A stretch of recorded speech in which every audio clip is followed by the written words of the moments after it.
देव की जय। बंदी छोड़ कबीर परमेश्वर जी की जय। बंदी छोड़ गरीबदास जी महाराज जी की जय। स्वामी राम देवानंद जी गुरु महाराज जी की जय हो।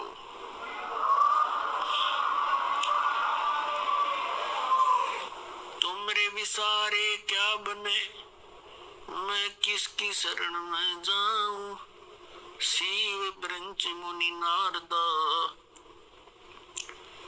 इनके हृदय न सुनो।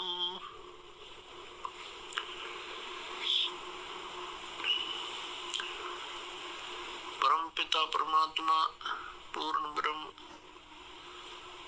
सर्व सृष्टि रचनहार कबीर परमेश्वर जी की असीम कृपा से आप सभी पुण्यात्माएं सत्संग सुनने के लिए उपस्थित हुए।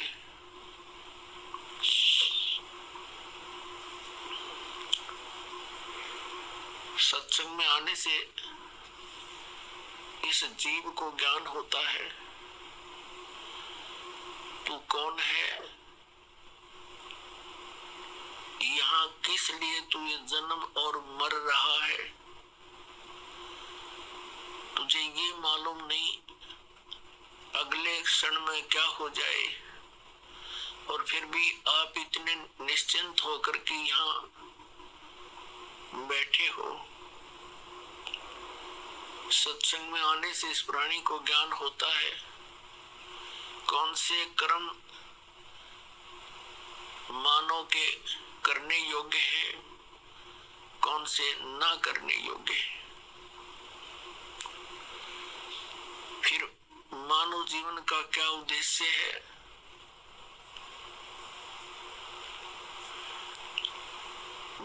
ये ज्ञान होता है कि मनुष्य जीवन किस लिए प्राप्त हुआ है। फिर उद्देश्य से परिचित होकर के ये प्राणी उस परमात्मा के पाने के लिए तड़प उठता है, क्योंकि इसको अभी तक यथार्थ ज्ञान नहीं हुआ था। काल भगवान जिसके लोक में हम रह रहे हैं, ये एक नंबर का विलियन है, ये खलनायक है। आप फिल्मों में देखा करते हैं जो खलनायक की रोल करता है वो कैसा व्यक्ति होता है। वो तो एक सिंपल रोल करता है, ये रियल में कर रहा है। इसने हमारे परम पिता को बुला दिया, इसने परमात्मा का नामो निशान मिटा दिया, अपने आप को ये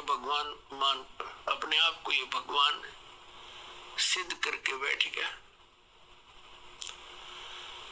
और फिर इसके काल के दूतों ने, नकली संतों ने, ज्ञानहीन प्राणियों ने श्री ब्रह्मा, श्री विष्णु, श्री शिव जी को बताया कि यही सब कुछ है, यही व्यवस्थक है, उत्पत्ति, स्थिति और संहार यही करते हैं। ब्रह्मा जी को तो कुछ एक बता ही देते हैं कि ये इसकी मृत्यु होती है, इसका कुछ समय निर्धारित है जीवन का, लेकिन श्री विष्णु, श्री शंकर भगवान जी को ये अजर व अमर बताया करते थे। इन्हीं की पूजा का विधान दृढ़ किया करते थे, जो किसी भी सदग्रंथ में प्रमाण नहीं था।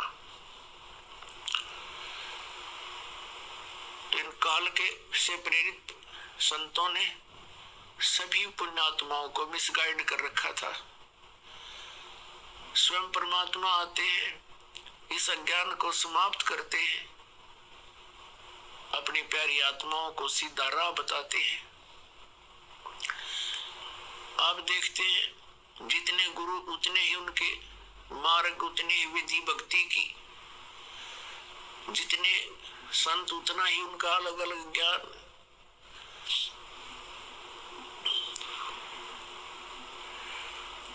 ये सारा कारण क्या है? इस काल भगवान ने सबको भ्रमित कर रखा है। इसने भ्रमित क्यों कर रखा है? परमात्मा ने हमारे ऊपर एक दया करी थी, कबीर भगवान ने, जो हम सबका जनक है। आज पहले भी आपको बताया था सुबह के सत्संग में, जब इस काल भगवान ने इस दुर्गा देवी जी के साथ बद व्यवहार करने की चेष्टा की थी, इस दुर्गा जी ने अपनी इज्जत रक्षा के लिए इसके पेट में शरण ली थी। परमेश्वर ने, कबीर देव जी ने, सत्य पुरुष ने इस ज्योति निरंजन को इसके 21 ब्रह्मांड समेत वहां से निकाल दिया था, साथ में दुर्गा जी को भी। और साथ में इसको एक ऐसा वचन दे दिया था कि यहाँ जो ऐसे कर्म करता है सच्चे लोक में, उसको ये रोग लगता है 1 लाख मानव शरीरधारी प्राणियों का नितहार आहार करने का। इसको वो श्राप लगा हुआ है 1 लाख मानव शरीरधारी प्राणियों का ये नित आहार करता है।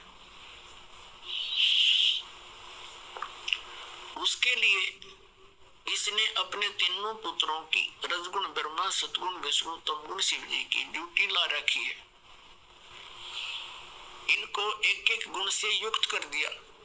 ना श्री ब्रह्मा का बस की बात, ना विष्णु के, ना शिव की। इनके अंदर से एक ऐसी रेंज निकल रही है, रेज, ऐसी किरणें निकल रही हैं जो इसके अंतर्गत इस 3 लोक में, पृथ्वी लोक, पाताल लोक और स्वर्ग लोक के प्राणियों को, ये तीनों देवताओं के अंदर से निकल रही ये किरणें प्रभावित करती है। ये अपने लोकों में रहते हैं, इनकी राजधानी है ऊपर विष्णु लोक, शिवलोक और ब्रह्मा लोक। वहां रहते हुए भी इनके अंदर से निकल रही किरणें हमें यहाँ प्रभावित कर रही है। जैसे मिर्च का छोंक लगता है रसोई में,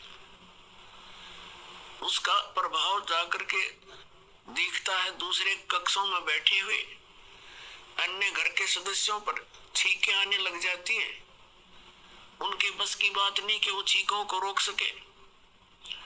मूल वस्तु रसोई में, उससे निकली हुई उस किरण ने उस प्रभावित कर दिया जाकर तीसरे कक्ष में 50 फुट की दूरी पर बैठे सदस्य को। ठीक इसी प्रकार श्री ब्रह्मा, श्री विष्णु, श्री शिव जी से निकल रही ये किरणें, ये तरंगे हमें यहाँ प्रभावित करती हैं, जिसके कारण रजोगुण की किरण के इन तरंगों के कारण हम प्रभावित होकर के सृष्टि उत्पत्ति कर, संतानों उत्पत्ति करते हैं। जिस कारण से ब्रह्मा जी को सृष्टि की उत्पत्ति करता बता दिया। यू खाक उत्पत्ति करता है, उत्पत्ति तो परमात्मा ने करके दे रखी। कबीर साहब ने सारे ब्रह्मांड रच दिए, इसके 3 गुण 5 तत्व दे दिए। ये तो केवल प्रभावित करता, जिस कारण से सभी प्राणी अपनी ये विवश होकर के, विषय वासनाओं के वश होकर के संतानों उत्पत्ति करते हैं। और फिर यहाँ के यहाँ की सुविधाओं की इच्छा, राजसी ठाठ सभी चाहते हैं, ये उसी का प्रभाव। और दूसरे सतोगुण के प्रभाव से हम एक दूसरे में मोह ममता बुरी तरह जकड़े हुए हैं। जीव के बस का नहीं ये ममता मोह हटा दे किसी सदस्य से, संपत्ति से या इस संसार से। ये तो परमात्मा कबीर जी की दया होगी, आपको ज्ञान मिलेगा और साथ में वो समाधान मिलेगा जो इसकी किरणों को, इनके प्रभाव को निरस्त करेगा। वो साधना आपको दी जाएगी, तब आप यहाँ से निकल सकते हो। नहीं तो जकड़ रखा प्रत्येक प्राणी को और समझ में नहीं आने देता ये हो क्या रहा है। 1 मिनट में मृत्यु हो जाती है, उससे पहले ठेकेदार बना रखा है, तो ये तेरा बेटा है, ये तेरी बेटी है, ये कार है, ये तेरी कोठी है। और फिर क्या है, छोड़ बुद्धू, तेरा कुछ नहीं था, चल गधावन। ऐसी दुर्गति हमारी कर रखी है इस काल भगवान ने।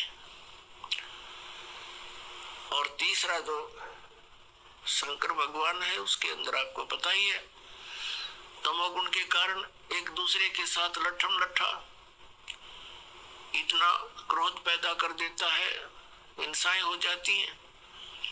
ये संहार का भी कार्य करता है। 1 लाख मानव शरीरधारी प्राणियों को नित मार के अपने पिता काल के पास भेज देता है,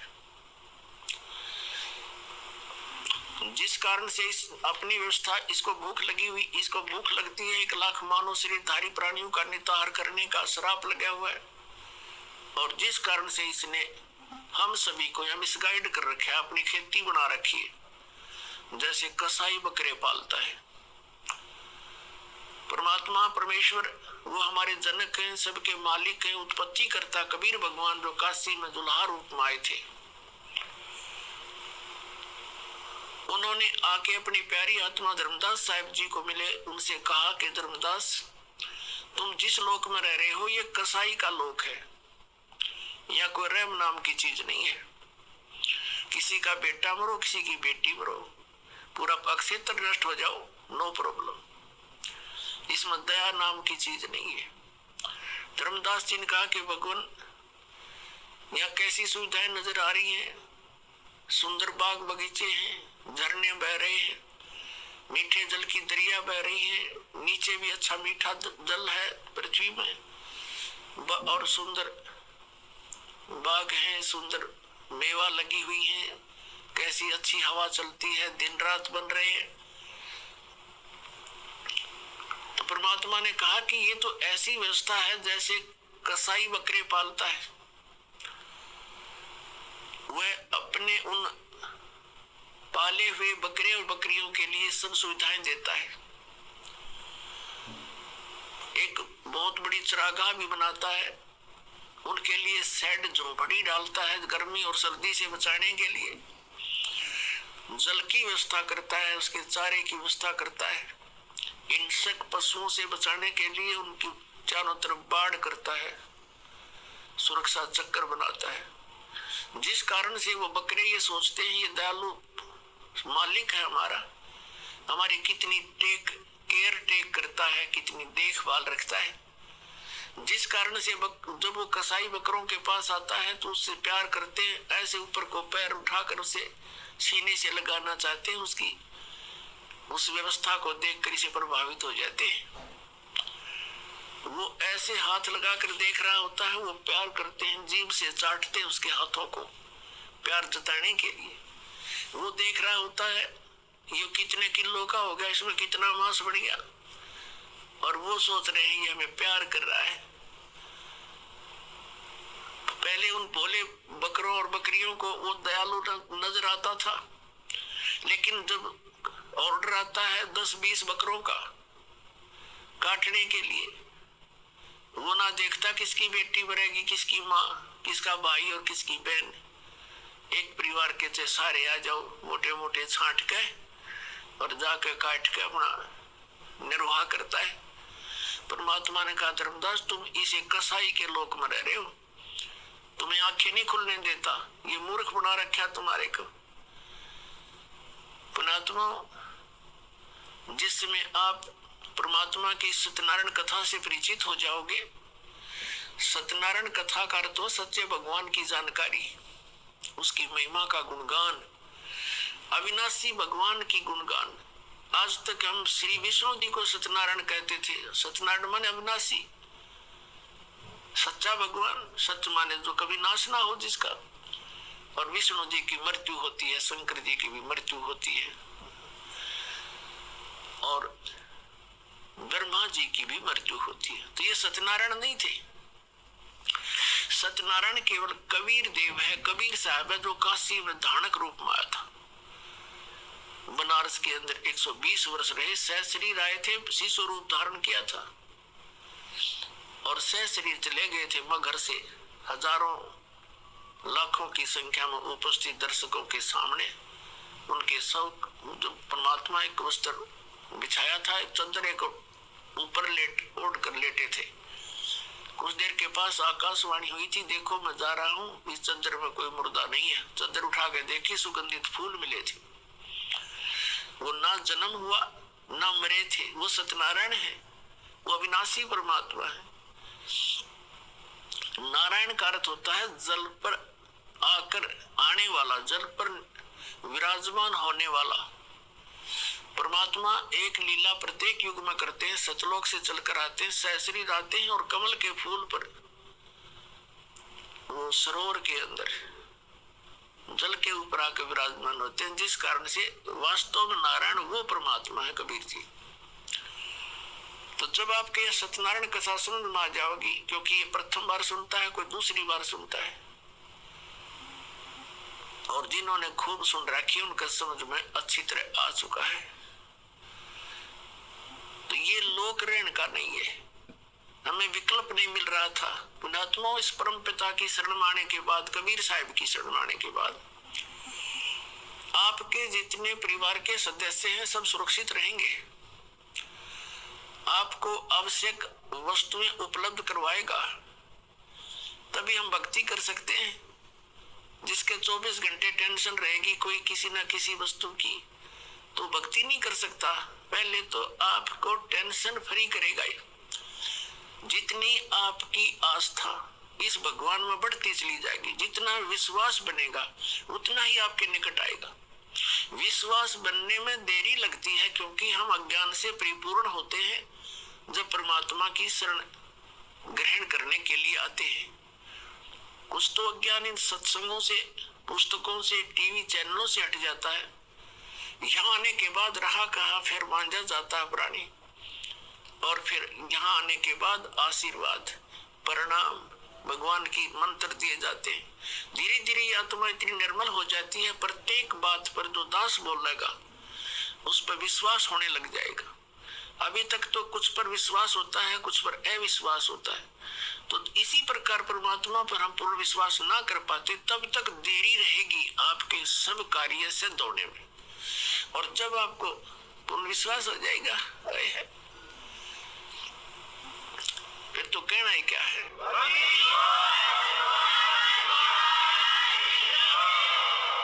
जिनको पूर्ण विश्वास हो जाता है, एक भक्त ऐसे ऐसे सुख बताता है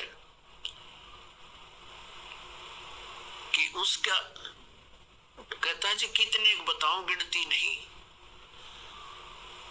तो पुण्यात्माओं, भगवान है ये हमारा सच्चा पिता है, और अपने पिता को ही अपने संतान के दुख की चिंता होती है, और ये समर्थ है, हमारे सब काम करने में सक्षम है, सब दुखों का दूर करने में सक्षम है।